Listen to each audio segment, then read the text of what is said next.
Décembre 1986. 11 chevaux descendent d'un avion cargo sur un désert si aride que les éleveurs locaux avaient cessé de l'appeler terre. Ils l'appelaient l'endroit où rien ne pousse, ni herbe, ni eau.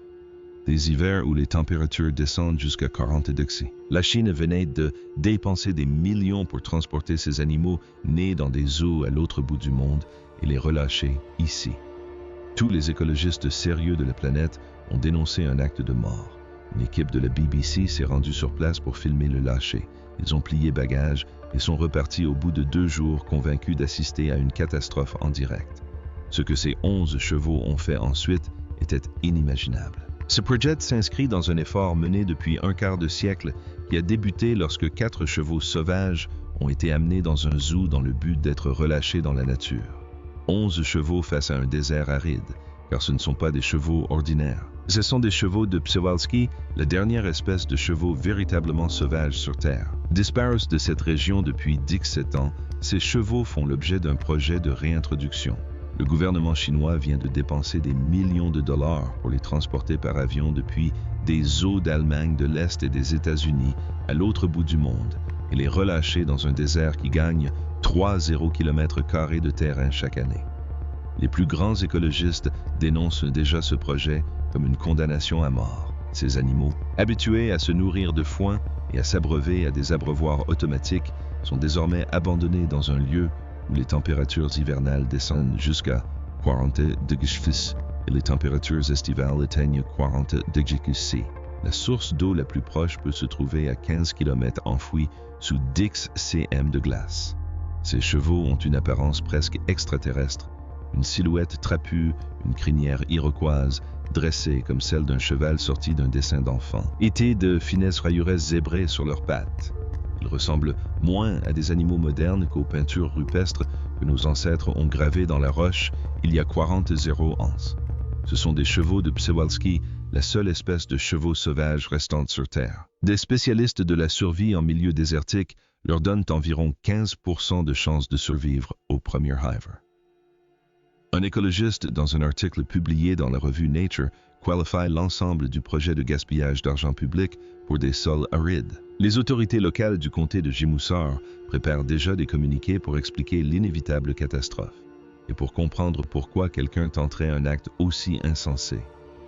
Il faut comprendre ce qu'était devenu le bassin de Yungar en 1986. Car il ne s'agissait pas d'une simple histoire de conservation. Il s'agissait de sauver une région entière de chênes de l'inhabitabilité, un désert qui engloutissait le pays. Le bassin de Yungar n'a pas toujours été un désert. Pendant 10 ans, des chevaux sauvages ont parcouru ces steppes. Tout l'écosystème s'était développé autour de leurs sabots. Puis, en 1969, ils ont disparu. Non pas progressivement, mais complètement. La dernière observation confirmée a été consignée par une équipe de géologues soviétiques, quelques empreintes de sabots dans la boue séchée, une poignée de poils fauves accrochés à l'herbe du désert. Après cela, le silence. Et voici ce que personne n'avait vu venir, un effondrement écologique d'une ampleur qui a choqué même les scientifiques les plus pessimistes. Sans les chevaux pour fouler le sol, celui-ci s'est durci, formant ce que les chercheurs ont commencé à appeler du béton biologique. La pluie continuait de tomber sur la région de 10 à 15 cm par an. Mais au lieu de s'infiltrer dans le sol, l'eau ruisselait sur la croûte imperméable et s'évaporait en quelques heures. Les graines ne pouvaient plus percer la surface pour germer. Les niveaux d'azote ont chuté si brutalement qu'en 1974, les scientifiques comparaient des échantillons de sol du bassin à de la poussière lunaire. La matière était toujours présente. Les grains de sable et de limon avaient toujours le même aspect au microscope. Le bassin était tout simplement devenu biologiquement mort. Puis, le désert a commencé à s'étendre. Des images satellites de 1982 montraient que le Gobi progressait de 70 km par décennie, engloutissant prairie villages et terres agricoles. Des autoroutes ont dû être déplacées. Des voies ferrées étaient enfouies. Pékin, à plus de 1000 km de là, était balayé par des tempêtes de poussière qui duraient des jours. Et ce n'est pas tout. En mars 1983, une seule tempête a déversé 43 0 tonnes de terre végétale du bassin jeune sur la capitale chinoise en moins de 72 heures. Les hôpitaux ont signalé une augmentation de 300% des urgences respiratoires. Les gens suffoquaient dans un désert invisible, respirant les particules du sol provenant d'un endroit situé à 1000 km de distance. Alors, la Chine a tout essayé. Le projet de la Grande Muraille Verte lancé en 1978 visait à planter une barrière forestière de 400-500 km de long, le long de la frontière nord du pays. Mais voilà le problème, les arbres avaient besoin de plus d'eau que le désert ne pouvait en fournir. Les nappes phréatiques, stables depuis des siècles, ont baissé de 12 m dans certaines régions. Les arbres eux-mêmes, de ces plantés en rangées serrées comme des soldats, ont commencé à dépérir leurs racines, ne parvenant plus à atteindre l'eau. Des villages entiers ont dû être déplacés lorsque leurs puits se sont asséchés. Les ingénieurs ont essayé de fixer le sable avec des grilles en paille. Ils ont essayé de planter des arbustes résistants à la sécheresse. Rien n'y a fait. En 1985, la situation était devenue une crise majeure. La productivité agricole de la province du Xinjiang avait chuté de 34%. Le désert se rapprochait de Pékin de plus en plus vite chaque année. Selon les projections informatiques au rythme actuel, la capitale chinoise serait quasiment inhabitable d'ici 2050. Et c'est à ce désastre qu'un petit groupe d'écologistes chinois, dirigé par un chercheur nommé Yang Jianming, était confronté lorsqu'ils sont entrés dans une réunion gouvernementale en 1985 et ont proposé quelque chose qui ressemblait à un fantasme. Yang s'était net devant des fonctionnaires qui, depuis 20 ans, voyaient dépérir les uns après les autres les puits s'assécher, la poussière engloutir leurs capitaux, et il leur ordonna d'arrêter de lutter contre le désert à coups de bulldozers et de plantations d'arbres. Ramener l'animal qui avait permis à cet endroit de survivre depuis la dernière période glaciaire. Ramener le cheval sauvage.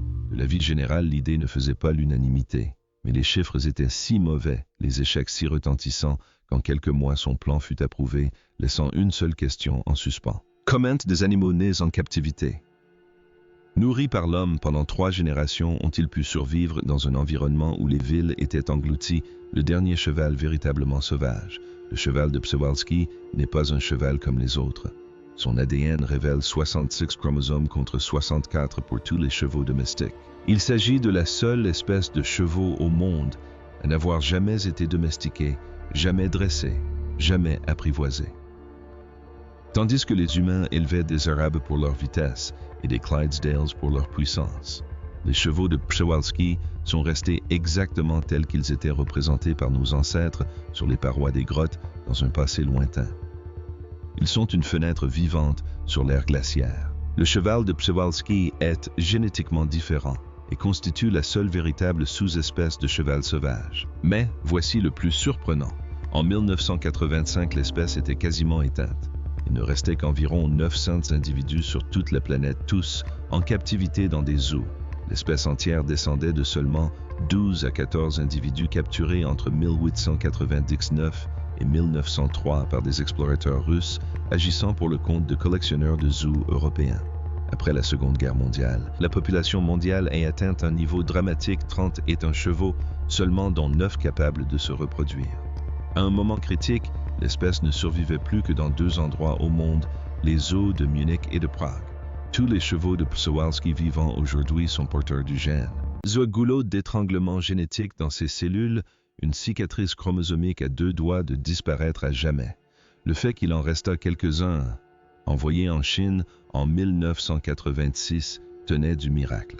Le plan chinois élaboré en 1985 et lancé en 1986 comportait 3 phases. La première consistait à importer des chevaux de zoo occidentaux et à les acclimater dans un nouveau centre d'élevage construit à Jimsar. Deuxièmement, les réintroduire dans de vastes enclos semi-sauvages afin de réapprendre aux animaux du zoo à vivre à nouveau en liberté.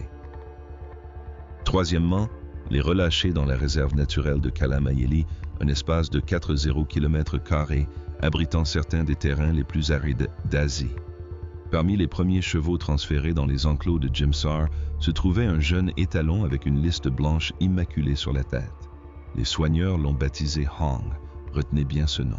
C'est là que les choses deviennent intéressantes. L'argument de Yang auprès du gouvernement ne se limitait pas à affirmer que ces chevaux survivraient. Il affirmait qu'ils contribueraient activement à la reconstruction de l'écosystème. Ces chevaux ne se contentent pas de brouter, a-t-il déclaré. Ils remodèlent des paysages entiers. Et d'une fois qu'on comprend le mécanisme, toute cette histoire paraît beaucoup plus claire. Tout se résume à 3 éléments. Le premier étant la force brute. Chaque cheval pèse entre 270 et 360 kg. Lorsqu'ils courent, leurs sabots frappent le sol avec une pression de 360 kg par pouce carré, soit une force supérieure à celle d'un marteau-piqueur.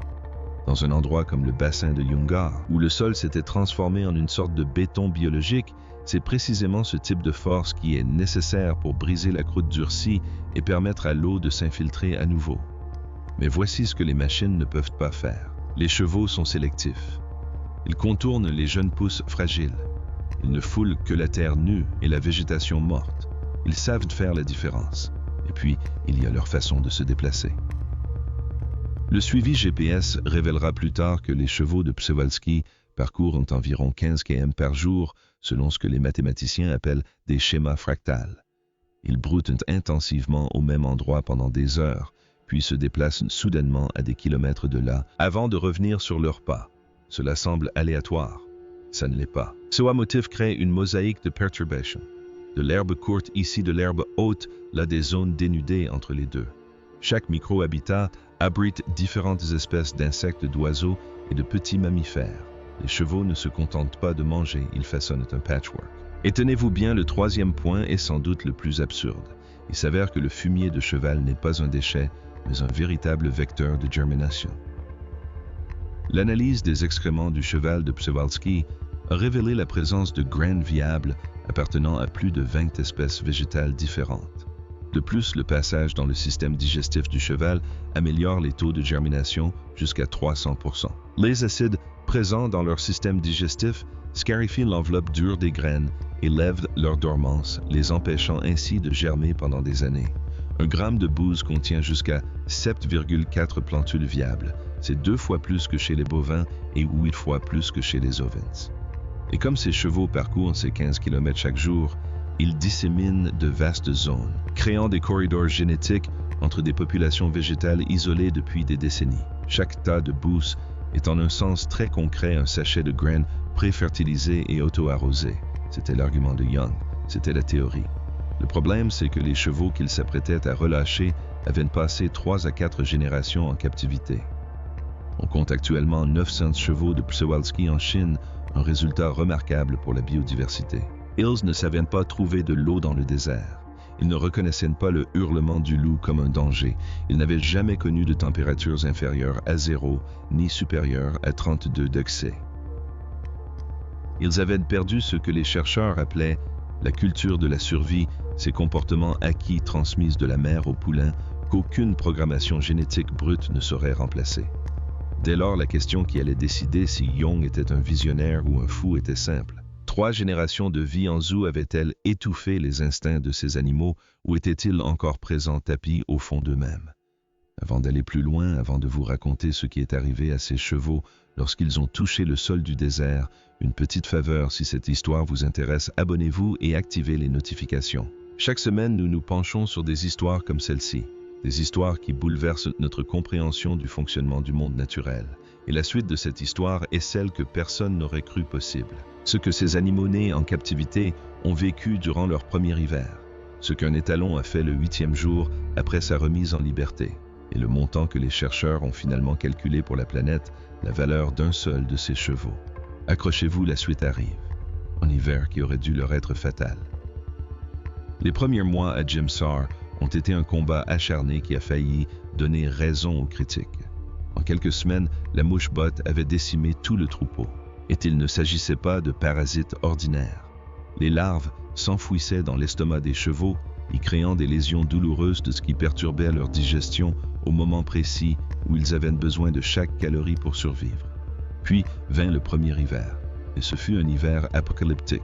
Les températures chutèrent jusqu'à 42 degrés, 45 de ça. Les chevaux habitués aux écuries chauffées se blottissaient les uns contre les autres pour se protéger des vents glacés qui fendaient le désert comme des lames de rasoir. Leurs crinières mohawks caractéristiques étaient gelées en crêtes de glace si épaisses que certains chevaux ne pouvaient plus lever la tête du sol. La neige y recouvrait le peu d'herbe qui subsistait sous un mètre de poudreuse, et c'est là que la situation devint dramatique.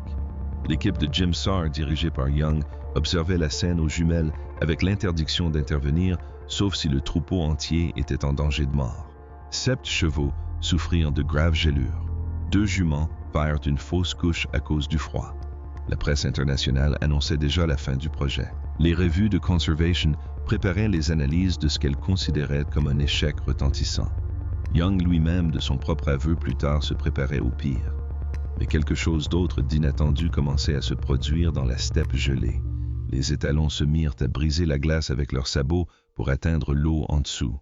Un comportement jamais observé en captivité dans aucun zoo. Les juments commencèrent à former des formations protectrices autour de leurs poulains pendant les tempêtes, se servant de leur corps comme brise-vent et changeant de position lorsqu'une jument avait trop froid. Les chevaux apprirent à creuser la neige d'un large mouvement de leurs antérieurs, découvrant une herbe qu'aucun cheval domestique n'aurait jamais songé à chercher. Ils commencèrent à déchiffrer le vent, à reconnaître les pentes dégagées par le froid et celles recouvertes d'une épaisse couche de neige. Et c'est un euphémisme. Ils ne se contentaient pas de survivre, ils se souvenaient. Des générations de vie en captivité n'avaient pas effacé ce qui était inscrit dans leurs os. Leurs instincts étaient toujours là, latents en attente. Le désert les réveillait. Au printemps 1987, le changement s'accéléra bien au-delà des prévisions du projet. Des espèces de graminées disparues du bassin depuis 17 ans commencèrent à pousser là où les chevaux avaient pâturé. La croissance compensatoire, ce phénomène, où l'herbe repousse plus vite et plus dense après la tonte, a augmenté la biomasse de 43% dans les zones pâturées par rapport aux zones témoins non pâturées. Les chevaux ne détruisaient pas la terre, ils la stimulaient. Le sol lui-même a commencé à se transformer de manière stupéfiante pour les scientifiques qui l'étudiaient. Dès la première année, la rétention d'eau a bondi de 23%, non pas grâce à une augmentation des précipitations ni à un changement climatique, mais parce que les sabots des chevaux avaient creusé environ 10 minuscules cratères par hectare. Chacune de ces dépressions est devenue un réservoir miniature recueillant la précieuse eau de pluie qui autrement aurait ruisselé sur le sol compacté et se serait évaporé en quelques heures. Les chevaux reconstruisaient petit à petit le système de plomberie du bassin. La deuxième année apporta un autre choc, le taux d'azote augmenta de 37%. Le fumier de cheval ne se contentait pas de fertiliser le sol. Il réintroduisait les bactéries intestinales qui lui avaient fait défaut depuis des décennies. Une communauté microbienne entière disparut avec les chevaux sauvages. Dès la troisième année, les botanistes documentaient un phénomène qui semblait impossible. 22 espèces végétales avaient fait leur retour. Leurs graines étaient apparemment restées en dormance dans le sol pendant près de 20 ans, attendant les conditions propices à leur germination. Le bassin n'était pas mort, il dormait attendant l'espèce capable de le réveiller. Mais voilà le problème, survivre à un seul hiver ne signifie pas qu'une population est rétablie.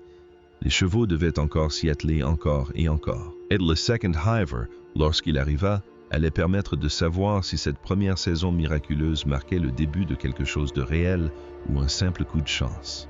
L'écosystème se réveilla, ce n'était pas un coup de chance. Les chevaux ont survécu au deuxième, au troisième et au quatrième hiver. Une fois la végétation revenue, tout le reste a suivi. Les bousiers absents du bassin depuis 15 ans sont revenus par millions.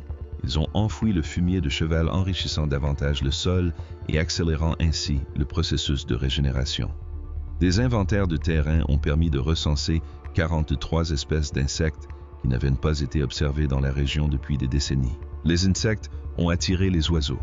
Alouettes, traquets et gangas sont venus se nourrir.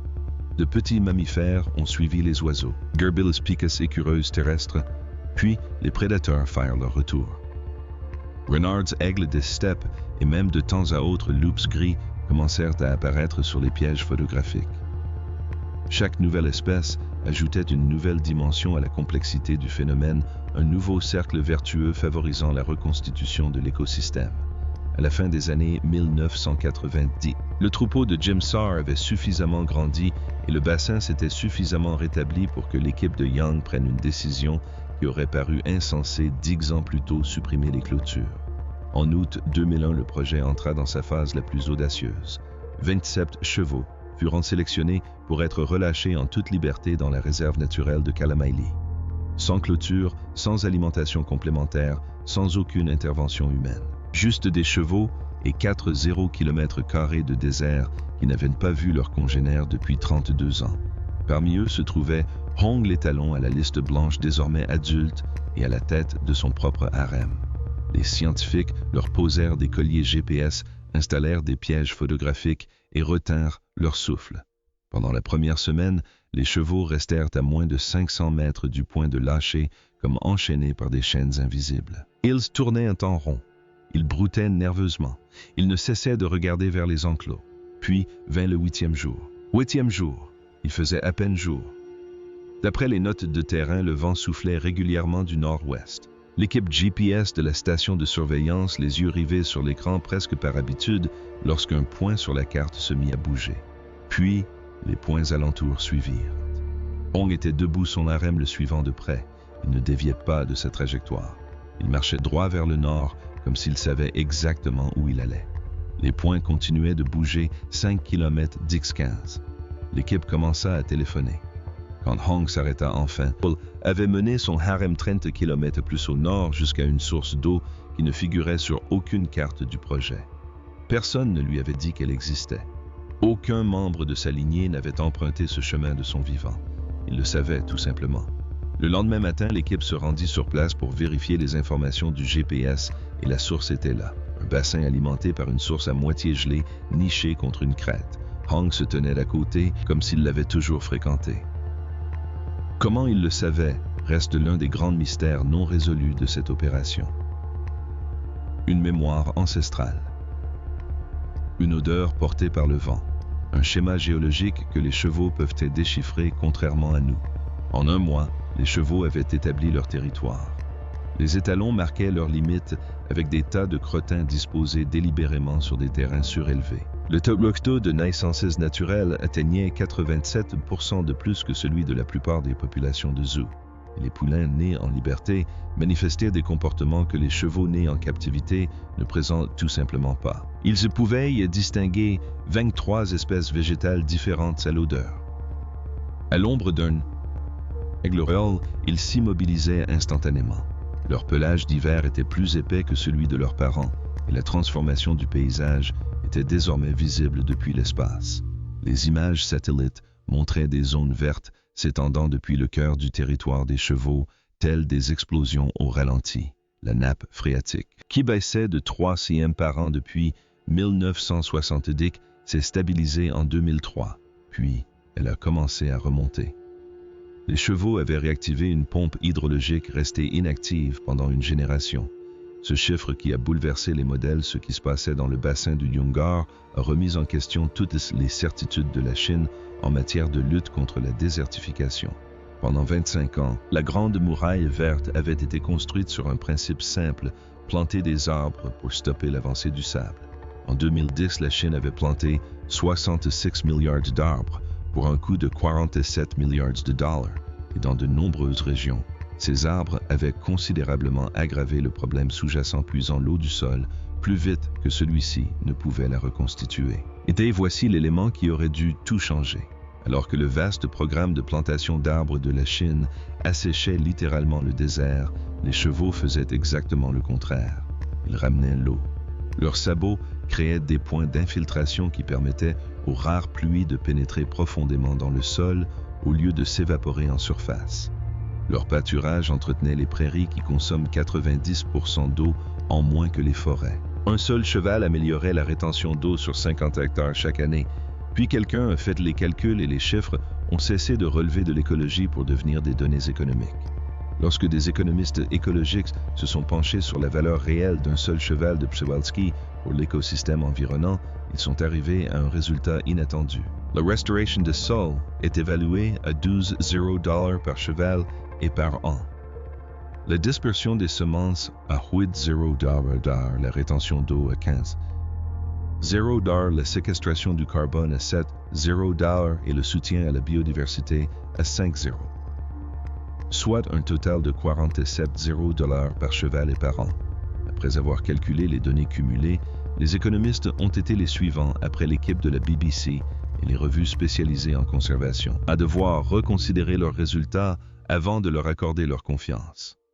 Car, En 2023, et 11 chevaux étaient devenus 534. Le troupeau gérait efficacement 26,7 hectares de terre, une superficie supérieure à celle de nombreux parcs nationaux, générant chaque année 25 millions de dollars de bénéfices écologiques. Il s'agissait d'une estimation prudente qui ne prenait pas en compte le tourisme, la valeur pour la recherche scientifique, ni la valeur actuelle du bassin en termes de compensation carbone. Parmi ces 534 chevaux se trouvaient alors les descendants de Hong, des dizaines d'entre eux disséminés dans la réserve livrée à eux-mêmes. Le sol aride sur lequel ils avaient été relâchés abritait désormais plus de 20 espèces végétales qui n'y avaient pas poussé depuis des décennies.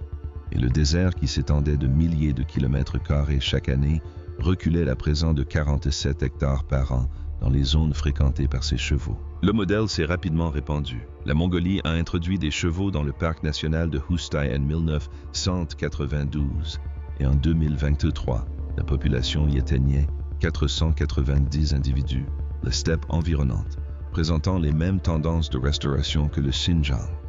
Le Kazakhstan a lancé son projet Steppe dorée en 2024, transportant des chevaux de Prague et de Berlin vers la région de Kostanay. 80 ans plus tard, on en comptait plus d'une centaine. Aujourd'hui, près d'un millier ont été relâchés en Asie centrale. La Russie étudie discrètement les données chinoises.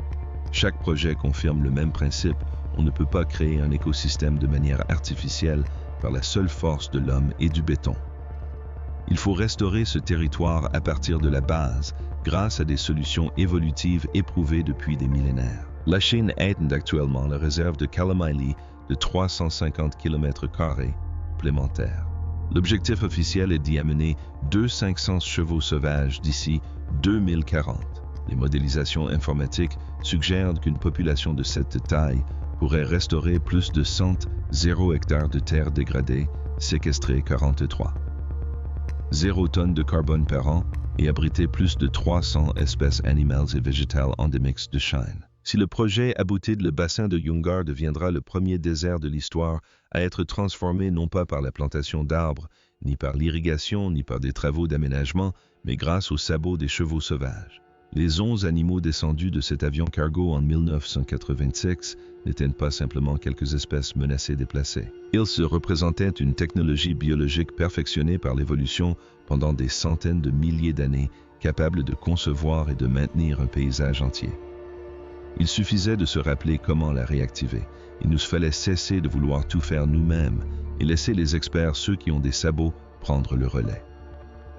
Les chevaux de Przewalski nous obligent à nous poser une question dérangeante. Combien de catastrophes environnementales auxquelles nous sommes confrontés aujourd'hui pourraient être évitées en faisant revenir les ingénieurs d'origine que nous avons menés à l'extinction, au lieu de gaspiller des milliards de dollars dans des solutions artificielles inefficaces? Les bisons qui ont façonné les prairies américaines, les loups qui entretiennent les forêts d'Europe, les éléphants qui nourrissent les savanes africaines. Depuis l'ère moderne, nous essayons de manipuler la nature. Or, la nature avait déjà trouvé la solution. Nous l'avons simplement détruite, puis nous avons oublié la recette. Partagez vos réflexions dans les commentaires ci-dessous. Si vous pouviez ramener à la vie une espèce ingénieure d'écosystème disparu n'importe où sur Terre, pour réparer les terres que nous avons ravagées, laquelle choisiriez-vous et pourquoi? Je lis tous les commentaires. Et si vous souhaitez découvrir d'autres histoires d'animaux qui ont littéralement transformé des continents, abonnez-vous. Le prochain article que nous préparons est peut-être le plus extraordinaire à ce jour.